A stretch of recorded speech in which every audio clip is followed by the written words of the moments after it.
So on Tuesday, July 12th, 2311 Racing announced that Tyler Reddick will be joining the team in 2024. Reddick, certainly one of the most sought-after drivers, will be joining their lineup.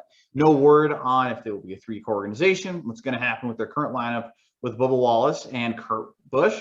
But RCR also released a statement today, too, and I quote, "We're proud of the success Tyler Reddick has found at Richard Childress Racing. We're focused on winning a championship in 2002 and 2023, although the timing of this announcement couldn't be any worse." Certainly a lot of questions and way more questions after this announcement, but guys, definitely, we know Tyler Reddick's going to be having his moves over the next couple of years.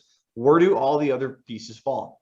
So, Davey, let's start with you. What's your immediate reaction to Tyler Reddick heading to 2311? Let me fix my camera here. Sorry, it's all wonky. Give me a minute. Okay, hold on. Stand by. And we are back and rolling. Okay. Man, I was shocked.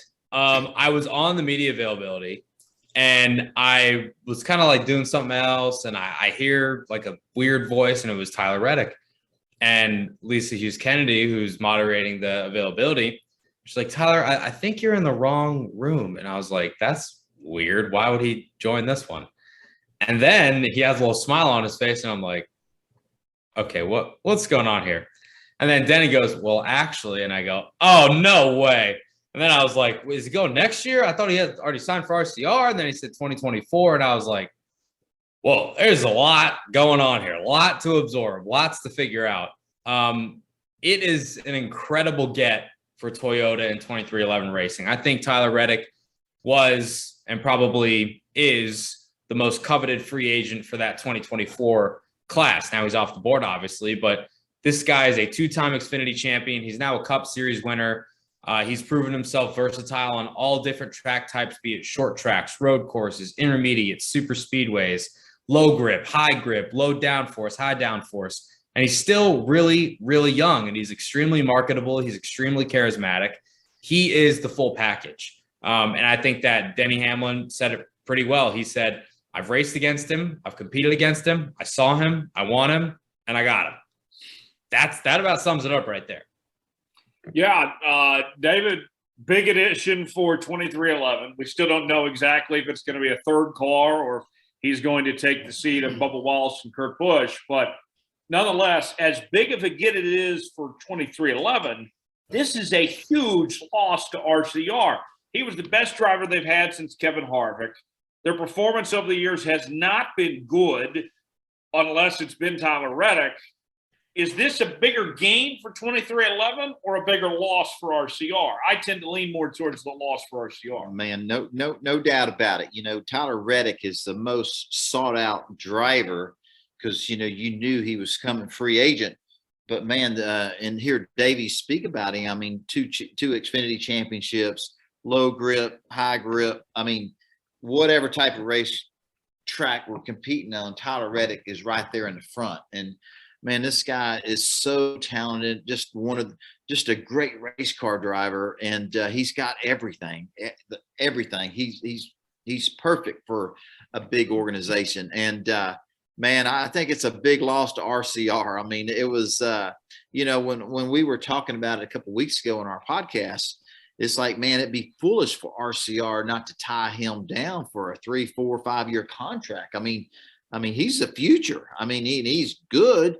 And for a sponsor standpoint, that's what you want right there. Race winner, charismatic, good with the sponsors. Yeah, I mean, he has it all. Well spoken. I was really surprised that they gave him a 1-year extension. I'm like, are you crazy? I mean, and man, I was shocked when I heard the news today, but I wasn't shocked. You know what I'm saying? And Denny Hamlin said it best. He said it, his statement was spot on, but I think it's a big loss for RCR Racing. I mean, because man, he has put them back on the map.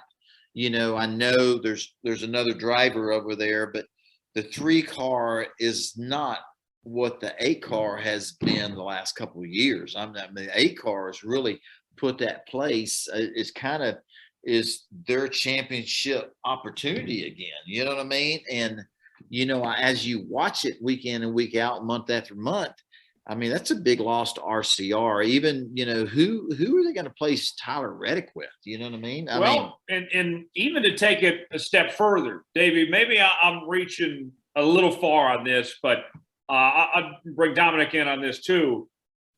I mean, you lose Tyler Reddick, your flagship driver, and there's not an immediate solution there. I mean, no disrespect to Austin Hill or Noah Gregson or any of that, but there's just nobody that can live up to what Tyler Reddick brings to the table here.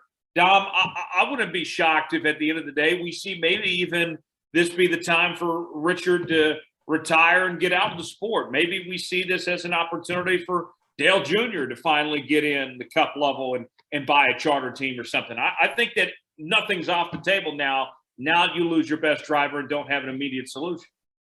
You said it best, man. There's just so many options. There's so many inroads and possibilities that can happen now that Tyler Reddick is going to be out of the picture here in a year and a half. What happens to that 3 car? What happens to the 8 car? Do they go back to the 3 and the 31? Do they leave the sport altogether? Junior Motorsports, what happens there? Do they maybe bring somebody else? I mean, could they even void Tyler Reddick's contract for 2023 if they really wanted to? There's just so many options and so many things that could happen. I mean, Davey, I was seeing something online earlier that I guess there's a really big push to have Corey LaJoie maybe at RCR. I mean, how realistic is something like that even for next season? I think Tyler said it best. There's a lot on the table, and anything is a possibility, right? I think going as far as saying RC getting out of the sport, I think he would probably tell you till he's blue in the face, they're going to have to rip the team out of his hands, right? He's not going to give that up, but you never know. I mean, Chip Ganassi wasn't looking to get out of the sport, and Justin Marks may have been an offer he couldn't refuse, right? So, you know, anything is on the table here. I think Corey LaJoie is a good option. Eric Jones, I think he re-signed for 1 year with Petty GMS, but after 23, we don't really know his plans, if they're set in stone yet or not. There's a lot of other moving parts and pieces with drivers that are coming up from the Xfinity series, even from the Truck series. You know, there's Sheldon Creed and Austin Hill that you mentioned are in the RCR camp already. Colleague Racing has a tie to RCR. They've got AJ Allmendinger. They've got Daniel Hemrick. They've got Landon Castle. They've got Noah Gregson. So there are plenty of options. Another wrinkle to this whole situation is the lame duck aspect of it. It's not unprecedented, right? It happened with Casey Kane with Hendrick before, happened with Harvick and RCR again already in 2012 before he went to SHR. Clint Boyer did it before he went to Stewart-Haas Racing, spent that year at H. Scott Motorsports. So this has happened before, but I think kind of the blindside aspect of this comes from just the fact that we knew that Reddick was going to be back at RCR in 2023, and it was only 9 days ago that he won. I mean, it's not that long ago. And at that point, he's in victory lane with his guys. He's celebrating, he's hooting and hollering, he's high-fiving. We don't know the timeline for sure, but conventional wisdom would suggest that he had already signed his deal at that point.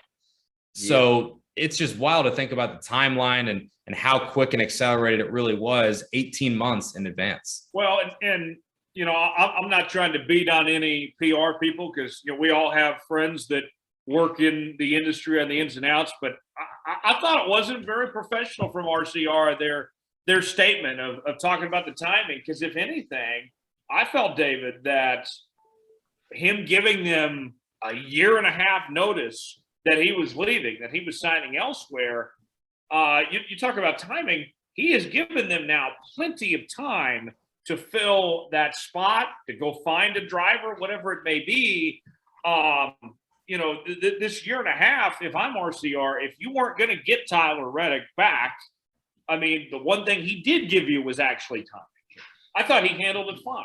But you know, the bigger picture is, I mean, there's a championship at stake. I mean, I mean, Tyler Reddick is in the chase. I mean, RCR has a shot at being the champion, you know, and I think the distractions that come knowing that your drivers, you know, the future is not Tyler Reddick anymore. I think there's distractions there. And man, I was really surprised with the timing of all this. You know, I mean, when is the right or wrong time? But man, you know, there's championship. I mean, to me, the focus is on winning a championship, putting RCR back, back on top and having that opportunity. But now there's a little bit of cloudiness in the organization, that now that he is not the future of our organization like we thought he was, So I don't know. It's interesting, man. It's exciting. It's shocking. It just kind of goes back to, man, the whole season's been unbelievable with all the different moving parts, and this was just big news today and will be big news the rest. I feel like until the end of the year, And if you thought this was crazy, the IndyCar scene with Alex Palou in that situation of Chip Ganassi announcing that they had opted in, and then he says that he's going to McLaurin, that team, and that whole situation, and the fake quote that came out in the PR, the press release today. I mean, Davey, what a wild day of free agency in motorsports. I was watching a show and I opened up my phone and I see that went down and I was like, well, what's happening today? What is going on? I mean, that's something that I don't think that I've ever seen. A team says, all right, our driver's coming back. The driver says, no, I'm not. The new team says, we got him. And then there was actually we're kind of recording the this reigning live, but champ of that series, the reigning champ. And there was just a statement that came out from Chip Ganassi that basically said, we stand by our statement. We picked up his option for next year. We expect them to drive for us next year. So I don't know what the hell's going to happen there either. There's a whole lot of drama going on.